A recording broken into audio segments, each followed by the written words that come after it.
Hi, and welcome to this live reading from The Hunter's Heart, Love After Earth, Book 1 by Astrid Sharpe, and this is presented by Itsy Bitsy Book Bits. Chapter 1, Poppy, Southeast London, United Kingdom. It's the end of another long, uneventful day. I lower the security shutters at Frank's Fries and the metal rolls down with a rusty shriek. Graffiti and dents are littered across its surface, and when the mechanism sticks, as it always does, I give the key my signature wiggle to get it working again. I'm the only one Frank trusts with a key. I'm still paid the same as the other girls, though. Times are tough. It could be worse. I remind myself as I look up at the stars. I can still see a few of them, despite the sickly glow of the estate. I suck in the frosty air and close my eyes, savoring the cold. After standing for hours over a deep fat fryer, it's a nice change. Turning away from the fish and chip shop, I head home. It's times like these when I miss Mum the most. She was so ill for so long that everything else passed us by. There'll be no one waiting for me back at the flat tonight, or any night, and the loneliness gets me down sometimes. I walk through the alleyways with my head down and my collar up. Summercoats Estate is a 1970s concrete monstrosity. 3 tower blocks loom over the estate, flanked on all sides by low rises that sprawl beneath like tentacles. A labyrinth of streets and alleyways. Frank says the architect who designed it called it the future of social housing. "Streets in the skies," Frank had said with a snort, wiping meaty fingers on a greasy towel. More like a crumbling rat maze. There's a faint crunch to my right, and unease shivers down my spine. I look around me, but the street is empty. The surrounding flats are scattered with lights, but I don't see anyone at the windows.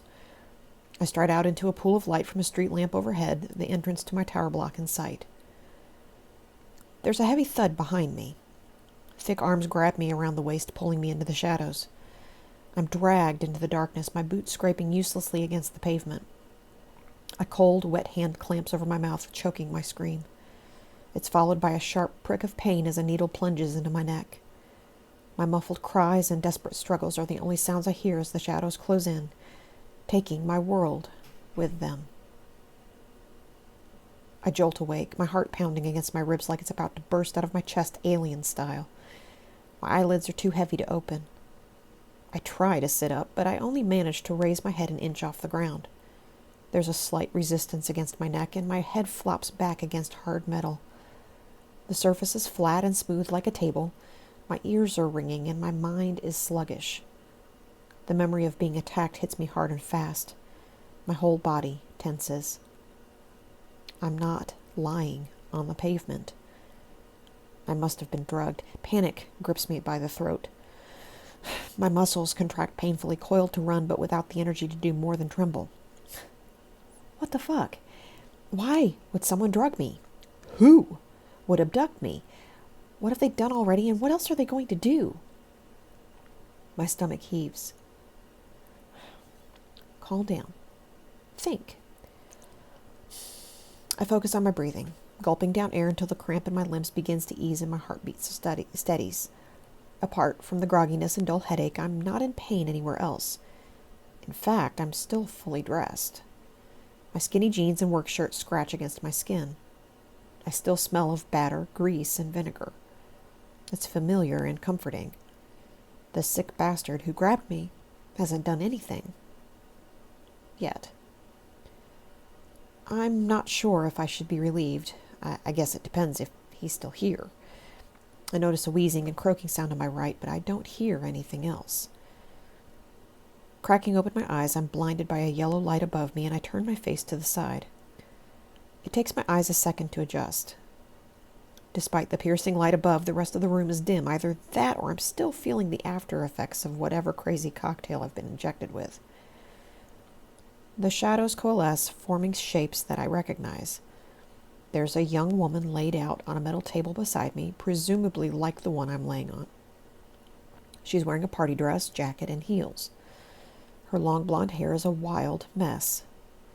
Her pretty face is turned up toward the lamp above, but her eyes are closed as if she's asleep.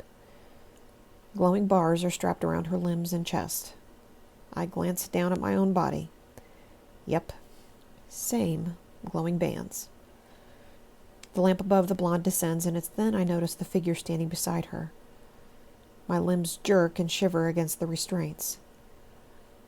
It's a man-sized toad pulling the lamp down with huge, webbed hands. I squeeze my eyes shut. It's not real. It can't be. It has to be a guy in a suit, right? Some sick prank? Fuck, I've been abducted by Kermit. A weird hysterical giggle chokes out of my mouth. I gasp for air, trying my best not to hyperventilate. I peek again. This time my world tilts with dread and horror. This isn't a joke.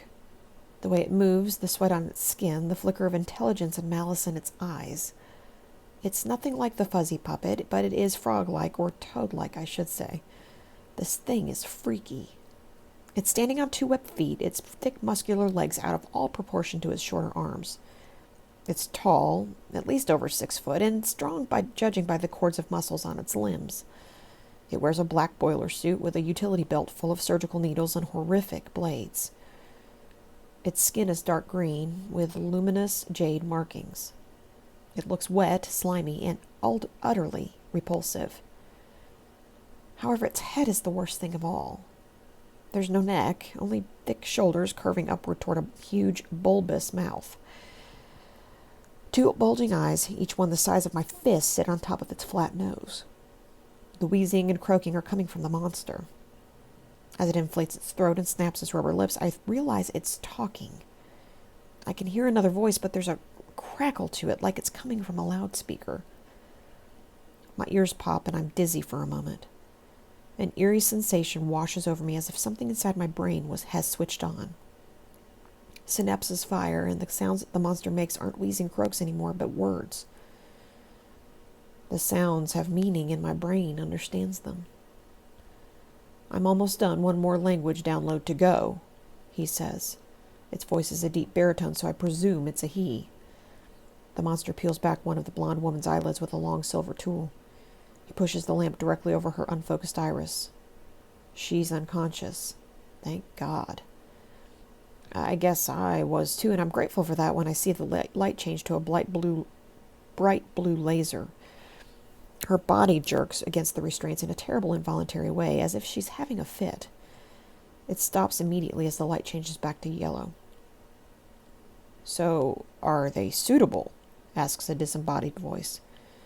They will breed well with relici, says the monster, and I shiver at his words. I don't want to breed. I want this nightmare to end, especially if the relici are anything like this thing.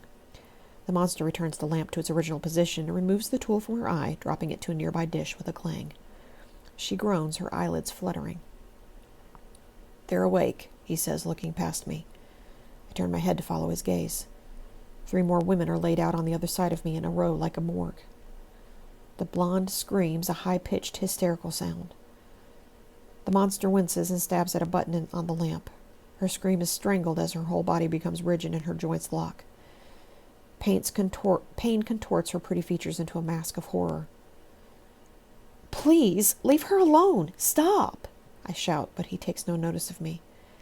His eyes are fixed on his victim, his head tilted to the side and a repugnant smile on his rubbery lips. Loud sobs echo through the room, and someone farther down tries to shush them. To my utter relief, the monster releases the blonde from her purgatory, and she slumps, her breathing fast and shallow. Do not scream, he snaps at the blonde, each word a clear threat to all of us. He looks over at me and grins. I can't bear to look at him and turn my face away. I make eye contact with the woman lying next to me. Her dark eyes are focused and penetrating. Her bruised jaw and fists are clenched tight as silent tears roll down her cheeks. The tables slowly rise up to a 90-degree angle like we're about to go on a hellish roller coaster ride. I didn't cry at first. I was too shocked to cry. Now I'm struggling to fight back the tears, determined to not give our abductors the satisfaction of seeing my fear. I think back to the bullies on the estate. The best way to stay safe is always to keep out of their way, or if you had to pass them, you had to act tough, give them no reason to pick on you, then run as soon and as fast as you could. The monster stands in front of us. The tables we were lying on are now upright vertical pillars, giving us the appearance of standing, when in fact we are still being held completely still by the glowing bands. A macabre butterfly display. "Can you understand me?" he asks. Bulging eyes snap between us with reptilian speed. I understand his words, but when I think of yes in his language, there's no way I can replicate the sounds he makes. I nod dumbly instead, and he coughs up some more words that my brain quickly translates. "You may speak in your own language, I will understand." "What do you want from us?" chokes out the dark-haired woman beside me. Purple bruises are blooming on her neck and arms. She'd put up a fight, except she's still here with us. I look a little more closely at our captor and notice there are some discolorations on his arms and face. She got a few hits in before they took her down. Good for her. The knowledge that he can be hurt is comforting. "You've been given a new life. You've been given a gift, a new life," he says, sounding smug. "Bullshit," I snap, trying to be tough Poppy. "He's going to breed us." "We are currently orbiting the Relicai's home planet where you will soon be delivered. The Relicai have very few females. You will be treasured amongst them," he explains calmly, and I breathe a sigh of relief that he didn't shock me as punishment for speaking out. "We're going to be sex slaves?" a brunette gasps in horror, her accent dripping with privilege. "They've taken us from all over."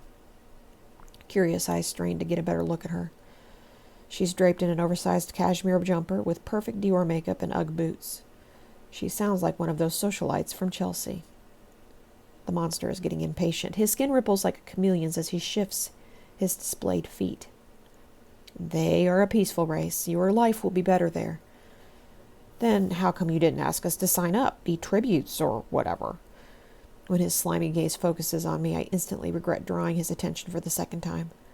But if we don't speak up to find out answers, who will? The monster sighs as if he can't be arsed with the human slave orientation he's been dumped with. "We are greenskins, a master race. Your permission is not required or desired. I would suggest you do not fight against your situation." He looks pointedly at the bruised lady beside me. She glares back, and I like her even more. "Why me?" sobs the redhead to no one in particular. She's Eastern European by her accent. The greenskin doesn't seem to understand rhetorical questions. "We use specific criteria, age, health, and location, as well as the fact that you will not be missed." Harsh but fair. "Fuck you," I grumble. "No thank you," replies the greenskin with a slow blink in my direction, and my stomach lurches. I gulp back the hot bile in my throat. Best be careful what I say in future. "I'll be missed," cries the redhead. "You've got the wrong person. Take me back. I'll be missed." She falls back into hysterical sobbing, and tears burn the backs of my eyes. "No, Anna, you will not." The greenskin laughs, or at least that's what I think it is. "The Relicai will arrive soon, and you will be released for the exchange. If I were you, I would make a good impression. Life on the Relicai homeworld is hard. You will need to please them. Your future happiness depends upon it." He leaves the room without a backward glance. I look at the women around me. They look as horrified and desperate as I feel. I try to think of something to comfort the sobbing Anna, but honestly I can't think of anything that might help.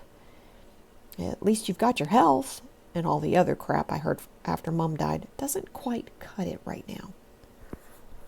I clear my throat and try to compose myself. I don't sound like I'm about to freak out, which is a clear win in this current situation.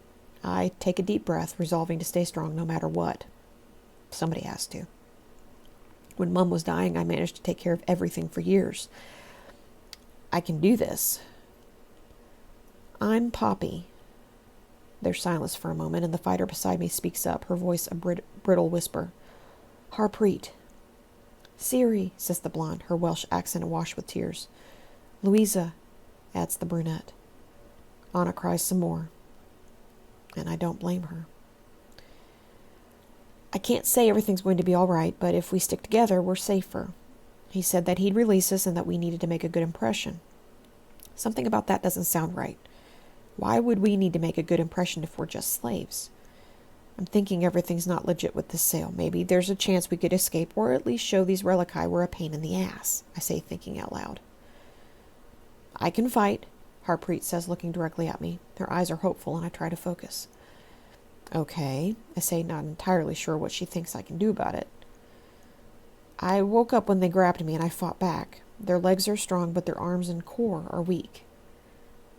Wow, she actually sounds like she knows what she's talking about.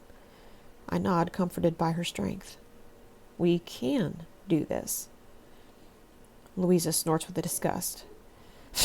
Well, that's great, Wonder Woman. Not much good it will do us right now. She's got a point, but it doesn't mean I like her attitude. I push my arms against the restraints. The light cuffs around my wrists grow brighter, and despite all my efforts, they don't budge. Defeated, I fall back against the metal table, gasping like a fish. If we get a chance to escape, we have to take it, I pant. A few of the girls nod, including Anna, who I'm relieved to see has perked up at our talk of escape. That pole against the wall, Harpreet nods her head toward a meter-long black and white tube clipped to the wall. It's a weapon. They used it to stun me. I think I was out for a long time. You twist the black part and the bottom bit glows, and then you touch someone with it to knock them out. Oh, great. As soon as I get the opportunity, I'll grab it. Any other weapons?